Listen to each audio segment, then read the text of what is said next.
지금 이 시간에는 우리 말씀 보겠습니다. 빌립보서 2장 12절부터 13절 두 절을 보겠습니다. 빌립보서 2장 12절 13절. 제가 개역 개정으로 읽고 또 세번역으로도 읽어드리겠습니다. 우리 개역 개정은 다들 많이 번역을 가지고 계실 테니까 같이 한번 한 목소리로 봉독하겠습니다. 시작. 그러므로 나의 사랑하는 자들아, 너희가 나 있을 때뿐 아니라 더욱 지금 나 없을 때에도 항상 복종하여 두렵고 떨림으로 너희 구원을 이루라. 너희 안에서 행하시는 이는 하나님이시니 자기의 기쁘신 뜻을 위하여 너희에게 소원을 두고 행하게 하시니. 아멘. 네, 우리 세번역으로 제가 또 읽어드리겠습니다. 그러므로 사랑하는 여러분, 여러분이 언제나 순종한 것처럼 내가 함께 있을 때뿐만 아니라 지금과 같이 내가 없을 때에도 더욱더 순종하여서 두렵고 떨리는 마음으로 자기의 구원을 이루어 나가십시오. 하나님은 여러분 안에서 활동하셔서 여러분으로 하여금 하나님을 기쁘게 해드릴 것을 염원하게 하시고 실천하게 하시는 분입니다. 아멘.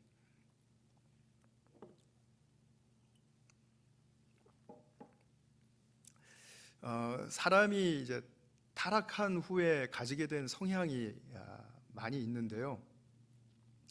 그것 중에 하나가 이제 확증 편향이라는 성향입니다. 그것이 무엇이냐면 자기 생각과 견해에 도움이 되는 말만 들으려고 하고 또 도움이 되는 것만 보려고 하는, 그래서 자기에게 유익이 되는 정보만 취하려는 이제 그런 성향입니다. 그러니까 보고 싶은 것만 보겠다라는 얘기고요, 듣고 싶은 것만 듣겠다라는 이야기입니다. 근데 이게 의식적으로만 되는 게 아니고 또 무의식적으로도 많이 이제 행하는 그런 성향이죠. 개인적으로도 그렇고요, 사회적으로도 그렇고 굉장히 그 보편적인 갈등의 원인이 됩니다. 예를 들면 이제 인종차별주의자들이 있죠. 아주 그 사람들은 경직돼 있고 딱딱하죠. 백인과 유색인종의 차이점을 이제 다른 점으로 보지 않고 우월성과 열등함으로 보죠.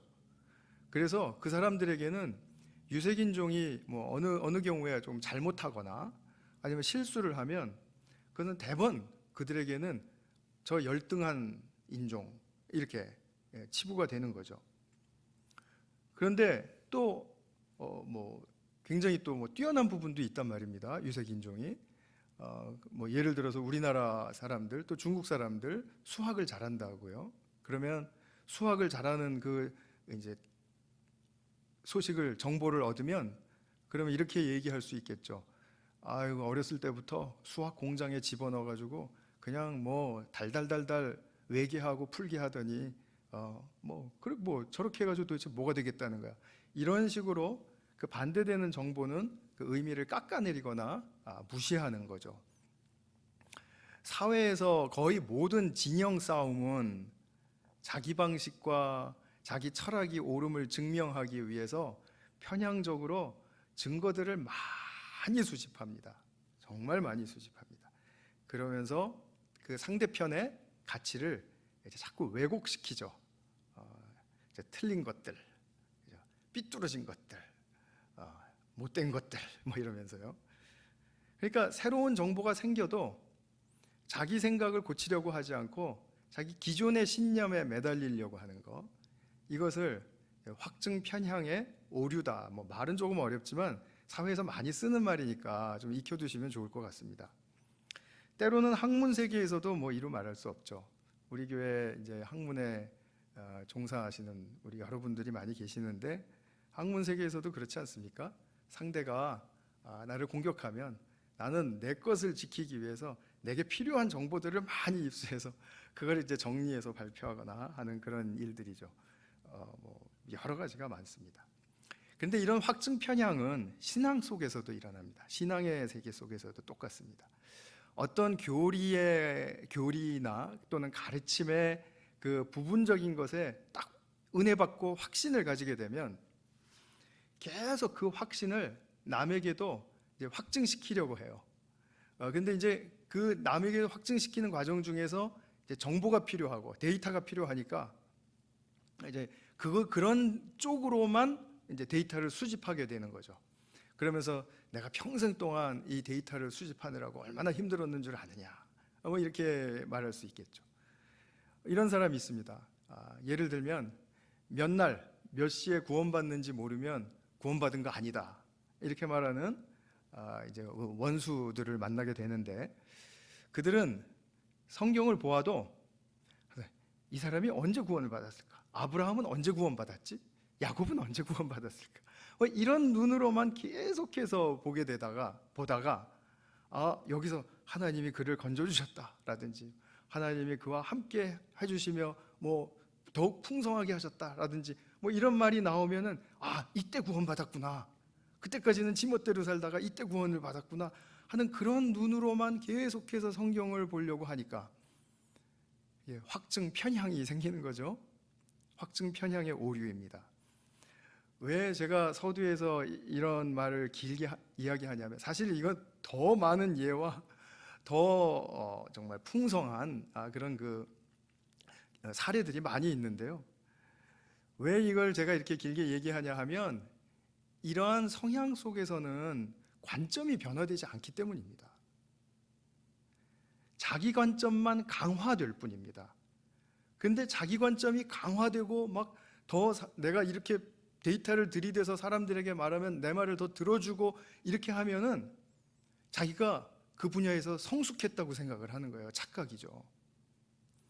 그러면서 자기 관점만 강화하는 그런 결과를 가져오는 이것은 절대로 지난주에 제가 말씀드렸던 우리 세상이 주는 가치관, 관점으로부터 하나님이 주시는 관점으로 바뀌어야 한다라는 말이 무슨 뜻인지를 알 수가 없게 되는 것입니다. 오늘 설교 주제의 관점에서 볼 때도 이런 확증 편향의 오류에 빠진 상태에서는 하나님 앞에서 무엇보다도 이 느낌을 배제해 버립니다. 그러니까 말하자면 오늘 성경 본문에 나온 두렵고 떨림이라는 그 하나님 앞에서의 감정이 무엇인지를 느끼지 못하게 한다는 거죠. 그러니까 확증 편향이라는 것은 자기의 감정 세계를 굉장히 올바른 감정 세계를 억제하고 그것이 마치 없는 것처럼 살게 한다라는 그런 말씀입니다. 2단일수록 이 확신이 대단하죠. 그 확신에 대한 증거 구절도 엄청 많이 확보합니다. 요즘 최근에 신천지를 보세요. 그 사람들 성경 도사라고들 알고 계시죠? 천만의 말씀입니다. 그 사람들은 자기들이 이렇게 무언가 은혜 받았다, 아니면 내가 이거 확신한다 하는 그런 어떤 딱 구절에 모두 다 부분적으로 편향적으로 지지하는 구절들만 쫙 열거해서 엄청나게 공부를 했기 때문에 그 지식의 조직력이 느껴지게 해요. 그러나 그것이 성경을 잘 아는 건 아니에요. 그것은 성경을 아는 게 아니라 성경을 이용한 거죠. 그런데 그 반면에 우리 일반 교회 성도님들은 어떻습니까? 그들처럼 성경 막 구절 들이대면서 이야기할 때 확신이 있습니까? 없죠. 그럼 또 주눅이 든단 말이에요. 그 사람들의 그런 본질적인 잘못된 속성을 못 보면 그들 앞에 이렇게 주눅이 들어요. 그리고 저 사람들처럼 저렇게 돼야 되는데 적어도 우리는 열심인 측면에서 저 정도 돼야 되고 지식적인 측면에서도 저 정도는 돼야 되고, 물론 내용은 다르겠지만 이렇게 돼야 한다고 불필요한 바람을 갖게 돼요. 이것은 우리가 무엇이 본질이고 무엇이 왜곡이고 무엇이 편향인 거를 잘 몰라서 그러는 거예요. 성도는 이런 거 다 몰라도 어떤 특징을 갖습니까? 하나님 앞에 무릎 꿇을 때 자신의 부족함 또는 주님의 위로 또는 주님의 그 임재 앞에 두렵고 떨림을 느낍니다. 그러나 무언가를 확신하고 확증하고 막 이렇게 하려고 하는 사람들은 그 두려움이라든지 떨림이라든지 이런 감정의 세계를 알지를 못합니다. 그래서 굉장히 이단인 경우에는 딱딱하고 세잖아요, 사람들이. 아주 확신에 가득 찬 것처럼 부러워할 게 아니라 그 사람들이 그 오류에 빠졌기 때문에 그러한 성향이 생겨났다라는 것을 우리는 너무나 쉽게 인정할 수 있는 것입니다. 그래서 오늘 성경 말씀 보면 사도 바울이 빌립보 교우들에게 두려움과 떨림으로 너희의 구원을 이루라 이렇게 말하고 있는 것을 우리가 보았습니다. 바울이 두렵고 떨림으로라는 표현을 쓴 것은 제가 이제 지난주에 사람은 누구나 두려워하는 것이 있다. 고통, 고난과 또 죄와 죄의 결과, 그리고 또 무엇이었습니까? 죽음. 이것이었죠. 이것을 두려워하고 또 세상의 불확실성을 또 두려워하고 하는 그런 두려움이 아니라, 그런 것이 아니라 하나님이라는 현실적인 임재 앞에, 현존이라고 줄여서 말하죠. 하나님의 현존 앞에 그분이 깊이 의식되고 또 그분이 나와 이렇게 구별된 존재로서 나와 지금 함께 하신다라는 그런 그 거룩함, 그리고 또 내 자신이 그 거룩함 앞에서 이렇게 깨어지는 것, 말하자면 내 생각이 깨어지고 또 나의 또 이 자신감이 깨어지고 나의 또 무언가 나의 성품의 또 어떤 것들이 또 깨어지고, 그 깨어진다는 건 그냥 이렇게 포기가 된다라는 거죠. 놔진다라는 거죠. 놔진다. 하나님의 거룩함 앞에서 나의 생각과 나의 성품과 나의 어떤 습관들이 이렇게 놓아지게 되는 것. 그럴 때 우리는 두렵고 떨림이라는 주님 앞에서의 그 경외함을 담은 감정을 느끼게 됩니다. 이것이 하나님 앞에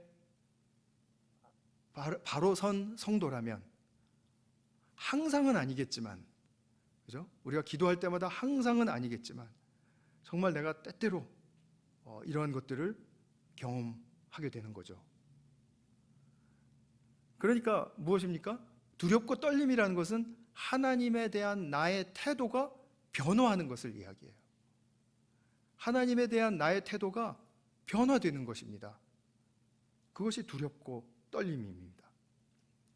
이 두려움과 떨림은 누가 하라고 해서 될 일이 전혀 아닙니다.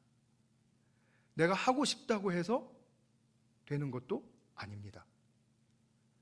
그렇다고 해서 난 몰라라 뭐 이렇게 하는데 강제로 막 두려움과 떨림을 하나님이 갖게 하시거나 그러시지 않습니다. 단지 내가 주님 앞에 설 때 내가 선택해서 선 자리이므로, 그죠? 여러분 모두가 다 기도할 때 자신이 나 기도해야 되겠다라고 선택하고 그 기도의 자리에 들어가게 되죠. 내가 선택한 이 자리에서 내가 주님께 나갈 수밖에 없는 존재로구나. 내가 주님 말고는 다른 데 갈 곳이 없는 존재로구나. 지극히 가난한 심령과 모든 것을 의탁하는 그런 속절없는 마음으로 설 때, 그때 갖게 되는 영적인 태도예요. 두렵고 떨림은 그런 것입니다. 내가 믿고 싶은 것만 오늘 계속 믿으려 하고, 보고 싶은 것만 계속 지금 찾고 있고, 듣고 싶은 것만 계속 들으려고 하는 나의 욕망이 내 속에 서려져 있는 한 하나님 앞에 이런 감정을 느낄 수 없겠죠. 그죠? 하나님 나를 증명해 주세요. 하나님 내가 옳다는 것을 하나님 좀 제발 좀 다른 사람에게 좀 말씀 좀 해주세요. 이런 심령을 가지고 기도를 아무리 한들 두렵고 떨림이라는 그런 하나님에 대한 태도가 일어날 수가 있겠습니까? 전도서 5장 1절에서 2절 보면 하나님의 집으로 갈 때, 하나님의 성전으로 갈 때 제물을 드리러 가는 것이 아니라 말씀을 들으러 가는 것이다. 또한 하나님 앞에서 함부로 입을 열지 말아라. 그리고 마음을 조급하게 하지 말아라. 재촉의 마음을 가지지 말아라. 우리가 이렇게 되는데 이렇게 되어서 하나님이 나와 함께 하신다는 걸 증명해 주셔야 합니다. 내가 이런 것들을 이렇게 이야기했는데 내가 더 이런 말들을 더 잘할 수 있도록 강화시켜 주세요. 이런 재촉의 마음이 없어야 된다는 거죠.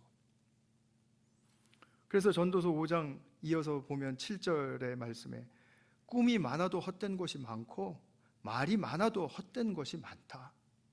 오직 너는 하나님 두려운 줄만 알고 살아라. 이거는 강제적으로 우리에게 뭐 이렇게 해야만 한다라는 그런 어떤 당위성을 가진 어떤 그 강령을 이야기하는 게 아니고요. 이것이 사람이 하나님 앞에 나아가는 바른 자세이고 바른 태도이고 하나님 앞에 진실로 나아가게 되면 이렇게 된다 라는 것을 지금 우리에게 말씀해 주고 있는 것입니다. 마태복음 5장 8절에 보면 예수님이 하신 말씀 모두 다 기억하실 겁니다. 마음이 청결한 자는 복이 있나니 하나님을 뭐라 그랬습니까? 볼 것이라고 했습니다. 하나님만을 구하는, 하나님을 구함으로써 내 뜻을 펼치고 이루는 것이 아니라 하나님만을 구하는 그 순전한 마음. 우리 인생에 누구나 다 난제가 있고 또 정말 이 전염병에서도 우리가 기도하는 사람이 얼마나 많습니까? 그럼에도 불구하고 주님께서 아직은 우리의 그 바람을 들어주시지 않고 있습니다. 그렇다고 해서 하나님이 틀렸다, 하나님 왜 이러세요? 라고 따질 것이 아니라 그래도 나는 하나님밖에는 구할 분이 없습니다. 하나님밖에는 없는 마음, 그거를 토로하는 것이죠. 진실되게요. 진실되게. 두렵고 떨림으로 이런 태도를 이제 사도 바울이 언급한 후에 자기의 구원을 이루라, 너희의 구원을 이루라 이렇게 말합니다. 그러니까 이 말은 같이 붙어 있습니다. 두렵고 떨림으로 너희의 구원을 이루라.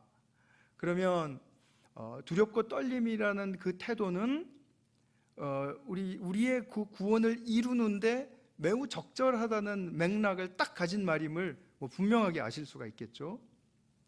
그러면 자기의 구원을 이루라는 말씀이 무슨 뜻입니까? 이 말씀의 이제 대부분 전통적인 해석은 이렇게 이제 말씀을 들었을 겁니다. 많이 그러실 거예요. 구원에는 칭의와 성화와 영화 이렇게 단계가 있다. 근데 칭의는 우리가 처음 믿을 때 받았으니까 이 구절은 이 칭의를 말하는 게 아니고 성화를 말하는 것이다. 성숙해지라는 뜻이다. 성도가 더욱더 주님의 거룩함을 담고 그리고 성숙해지라는 뜻이다. 이렇게 이제 해석을 합니다. 이것은 일면 틀린 말이 아니기 때문에 저는 이 해석에 대한 거부감은 없습니다. 그런데 이렇게 우리가 배운 어디 구원론의 뭐 칭의, 성화, 영화 뭐 이런 것들을 프레임으로 이렇게 짜서 거기다가 이렇게 말씀을 탁 끼워서 아 이건 성화군요. 여기 끼워 보니까 이렇게 결론을 내릴 게 아니라 성경은 그 앞뒤 문맥, 앞에 한 단락 또는 한 장, 뒤에 한 단락 또는 한 장 이렇게 앞뒤를 맞춰 보면 그 말씀이 무슨 뜻인지가 아주 선명하게 드러나는 경우가 참 많습니다. 근데 우리가 성경 읽기를 두려워하기 때문인지 게을르기 때문인지 몰라도 모르는 말이 있으면 이게 무슨 말인지 하고 그 말에만 딱 꽂혀요. 그리고 어디서 질문을 할 때도 빌립보서 2장 12절에요. 자기 구원을 이루라는데 그게 무슨 말이에요? 앞뒤를 읽어보지 않고 내가 앞뒤를 읽어보세요 라고 말하는 사람도 있으면 감사한데 또 그렇게 또 말씀도 못 들으니까 그런 거겠죠. 뭐 누구 잘못인 것을 말씀드리려고 하는 것이 아니고 앞뒤 문맥을 보는 것이 우선이다. 저는 그렇게 믿습니다. 그래서 우리 12절을 보게 되면 이제 그러므로라는 말로 시작하지 않습니까? 그죠? 그러므로 이것은 무엇이 어떤 말을 했기 때문에 그러므로 이렇게 해야 된다라는 그런 결론적인 그 이제 맥락을 가지고 있지 않아요? 그러니까 그 앞에 내용이 무엇이었냐? 우리 이것은 뭐 너무나 아시는 거죠. 제가 예배 시작할 때 읽어드린 그 빌립보서 2장 6절부터 11절까지의 예수님의 찬양시, 그 내용을 전제하고 그 말씀을 하고 그러므로 이렇게 해야 된다라는 거죠. 그러면 빌립보서 2장 6절부터 11절까지의 그 찬양시의 핵심 내용이 무엇입니까? 핵심 내용이 뭐길래 그러므로 너희 구원을 이루라고 말씀을 하시는 걸까요? 아시죠 다. 예수님이 하나님이신데 사람이 되셔서 낮아지셔서 죽기까지 순종하시고 십자가에 죽으시니까 하나님이 그분을 지극히 높여서 모든 이름 위에 뛰어난 이름을 주셨다라는 거죠. 이거 더 줄여서 말하면 죽기까지 순종하셔서 아버지의 뜻을 이루어 주셨다. 이루셨다. 이런 말이죠. 그죠? 죽기까지 순종하셔서 아버지의 뜻을 이루셨다. 그러므로 너희의 구원을 이루라는 말씀은 주님과 같이 순종의 삶의 방식을 잘 본받아서 아버지의 기쁘신 뜻을 이루라라는 말이죠. 물론 그것이 성화를 포함하기 때문에 제가 성화에 대한 해석이 틀렸다거나 거부감을 갖는다거나 하지는 않는다고 말씀을 분명히 드렸습니다. 13절 제가 한번 또 읽어드리겠습니다. 아까 우리 보셨지만 너희 안에서 행하시는 이는 하나님이시니 자기의 기쁘신 뜻을 위하여 너희에게 소원을 두고 행하게 하신다. 하나님이 우리에게 기쁘신 뜻을 우리 안에 두시고 그 기쁘신 뜻을 행하게 하신다라는 거예요. 그죠? 13절에 분명히 나왔죠. 그리고 이제 그 행하는 게 무엇인가는 또 19절부터 또 쭉 나와요. 19절부터 공동체 안에서 구체적으로 아버지의 기쁘신 뜻을 행하는 것은 약한 자를 돌봐주는 것이다.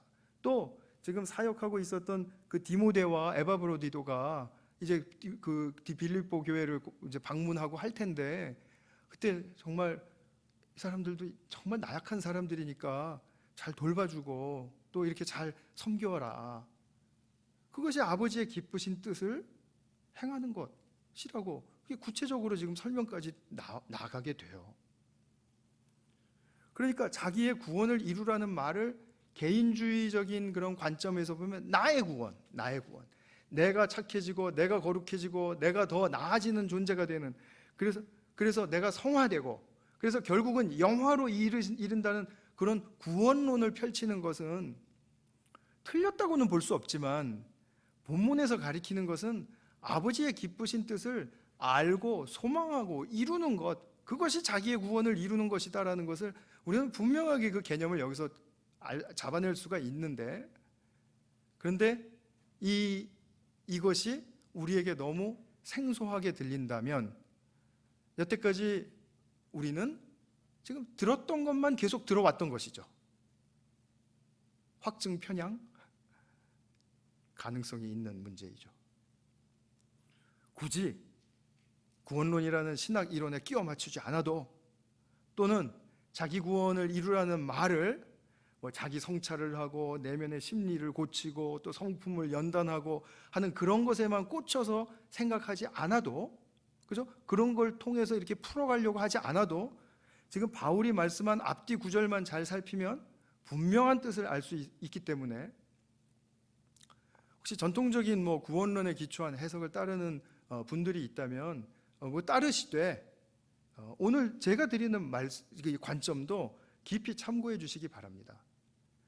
저는 확신하기로는 성경을 이렇게 풀어가는 것은 조금 조직력이 약해 보이고 그리고 또 너무 방대하게 느껴지고, 그리고 이거 이렇게 해가지고 내가 성경을 언제 다 알 거야, 이런 어떤 막연함까지도 생길 수 있는 가능성이 있지만, 그러나 하나씩 한 걸음씩 이렇게 문맥을 따져가면서 성경을 이해하는 훈련을 하시게 되면 머지않아, 저는 확신합니다, 머지않아 성경을 읽을 때 두려움이 반으로 줄어들 겁니다.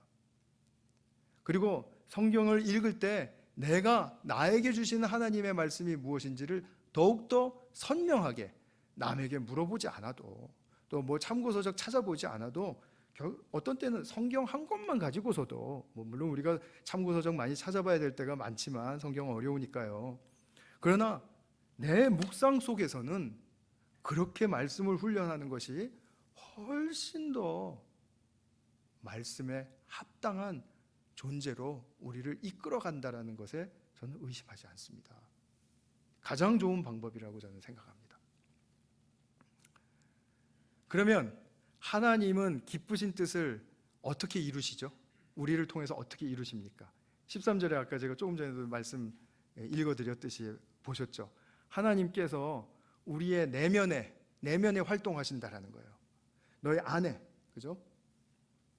13절 너희 안에서 행하시는, 또는 우리 관계 가운데서 행하시는, 이렇게 말씀을 풀어도 돼요.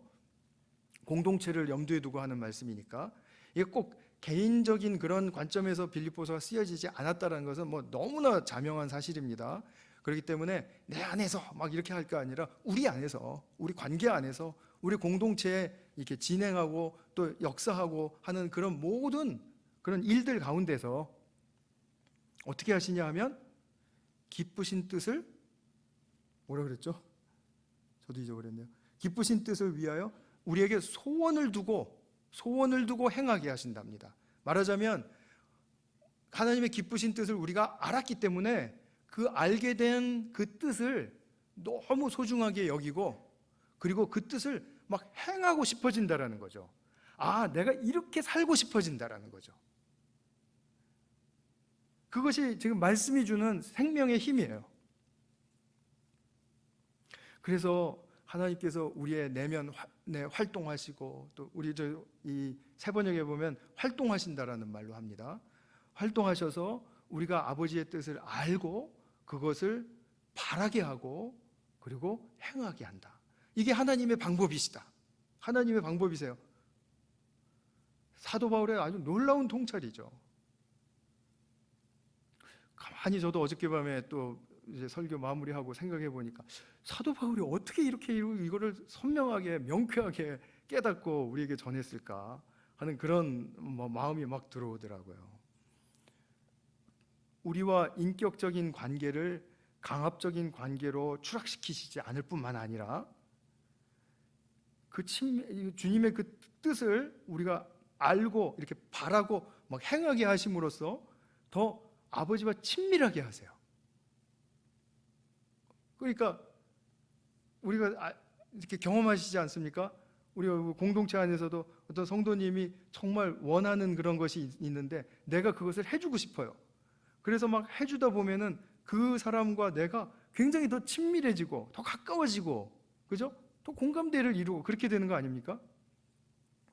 그래서 뜻을 아는 것은 굉장히 중요한 일입니다. 뜻. 그 상대의 의도를 아는 것 굉장히 중요한 일입니다. 근데 이거 저의 푸념을 제가 말씀을 드린다면, 저는 설교할 때 이런 의도를 가지고 설교를 했는데 나중에 이렇게 설교에서도 그랬잖아요. 이렇게 얘기하면서 영 다른 말씀을 하시는 분들이 가끔 있습니다. 그럴 때 저거 아닌데 하는 생각으로 조금 좀 씁쓸하긴 합니다. 제가 얼마 전에 성도의 기도를 오케스트라 연주에 비유해서 말씀드린 것 기억하십니까? 모든 곡의 의도와 흐름을 결정하는 자는 누굽니까? 작곡자예요. 작곡자를 이제 우리 하나님으로, 그리고 또 그 곡을 잘 연습시키고 또 시범도 보이고 또 연주하도록 이끄는 사람은 누굽니까? 지휘자죠. 그 지휘자는 우리의 삶 속에서 예수님이세요. 그리고 연주하는 단원들은 우리 성도들과 같다라고 이렇게 말씀을 드렸습니다. 더하여 이 곡을 연주할 때 이제 감동을 창출하고 또 서로 간의 조화를 이렇게 잘 이루게 하면서 교통하게 하는 분, 그래서 서로를 잘 맞춰갈 수 있도록 조화롭게 할 수 있는 분은 이제 성령님이다라고 이렇게 말을 할 수가 있겠죠. 곡을 받았는데 그 곡이 너무 훌륭해요. 그리고 탁월한 지휘자가 우리에게 있어요. 그리고 우리 연주자들이 너무 뜨거운 열정이 있습니다. 우리 모두가 다 뜨거운 열정이 있습니다. 그렇다 할지라도 한 가지를 연주자들은 꼭 연주자 입장에서는 갖추어야 할 조건이 있습니다. 그것은 뭐냐면 아무리 실력 있고 아무리 열정이 있어도 작곡자의 곡에 대한 뜻과 의도를 알고 연주해야 하는 것입니다. 이제 저희 아들이 음악을 전공하니까 이제 가끔 이렇게 하는 이야기를 들으면은 자기 이제 스튜디오에서 교수님이 이제 학생들이 연주하게 되면 이제 평가하는 그런 이야기들을 해줄 때가 있습니다. 그럴 때 이제 제가 몇 번 들었던 얘기가 그런 거예요. 제 아들 이름이 앤드루인데, 앤드루, 그게 과연 쇼팽이 의도하는 바일까? 이렇게 물어본다라는 거예요. 기술적으로나 뭐 열정적으로나 뭐 연습량이나 다 충분한데 과연 그것이 리스트가 의도한 바일까? 이렇게 말하면은 뭐지? 하고 완전히 띵 하는 거죠.